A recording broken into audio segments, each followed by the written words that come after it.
চলুন এমন একটা অবস্থা নিয়ে একটু ভাবি যা খুব নীরবে নিঃশব্দে আমাদের গ্রাস করে ফেলে। এটা এক ধরনের অদৃশ্য বঞ্চনা, যা আসলে একটা শাস্তি, কিন্তু অদ্ভুতভাবে তা শাস্তির মতো মনেই হয় না।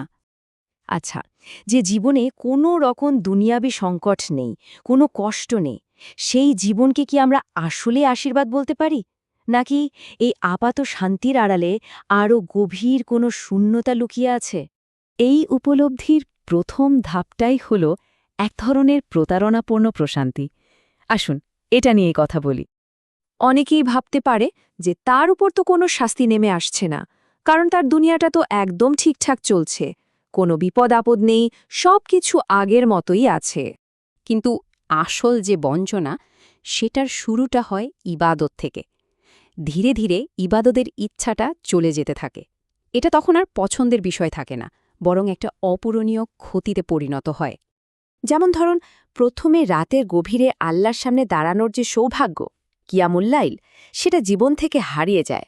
তারপর প্রতিদিন কোরআনের সাথে যে একটা আত্মিক সম্পর্ক ছিল, সেটাও কেমন যেন ছিন্ন হয়ে যায়। আর সুন্নাত নামাজগুলো, ওগুলো তো কখন যে জীবন থেকে নীরবে চলে যায়, টেরই পাওয়া যায় না। এই ক্ষতিটা কিন্তু এখানেই শেষ নয়, এটা আরও গভীর হয় যখন শুধু আনুষ্ঠানিক ইবাদতই না, বরং স্রষ্টার সাথে সবসময়কার যে একটা সূক্ষ্ম যোগাযোগ, সেটাও আস্তে আস্তে কমে আসতে থাকে। কিন্তু এই যে আধ্যাত্মিক বিচ্ছিন্নতা, এটা আরও বাড়তে থাকে, আরও গভীর হয়। আর এটা চূড়ান্ত পর্যায়ে পৌঁছায় ঠিক তখন, যখন জিহ্বা আল্লাহর স্মরণ থেকে একদম থেমে যায়, জিকির আজকার বন্ধ হয়ে যায়, আত্মাটা যেন নিজের ভেতরেই একদম চুপ হয়ে যায়। এরপর আসে সবচেয়ে ভয়ঙ্কর পর্যায়টা। এমন এক অদৃশ্য বিপর্যয় ঘটে যায়, যা মানুষটা নিজের টেরও পায় না। এটাকে বলা হয় অন্তরে মোহর লেগে যাওয়া। এটা এক ধরনের আধ্যাত্মিক অন্ধত্ব, যখন মানুষ আল্লাহ থেকে কতটা দূরে সরে গেছে সেটা বোঝার ক্ষমতায় হারিয়ে ফেলে। কোনটা ঠিক, কোনটা ভুল, সেই অনুভূতিটাই যেন মরে যায়।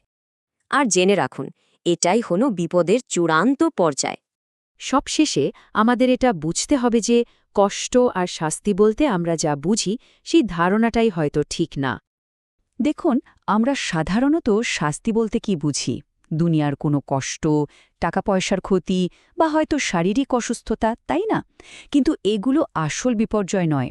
সত্যিকারের বিপর্যয় হল আধ্যাত্মিক দূরত্ব তৈরি হওয়া, স্রষ্টার সাথে সংযোগ হারিয়ে ফেলা, তার নৈকট্য থেকে নিজেকে বঞ্চিত করা। তাহলে এবার একটু ভাবুন তো, স্রষ্টার কাছ থেকে এই যে দূরত্ব, এর চেয়ে বড় কোনো বিপর্যয় কি আর হতে পারে?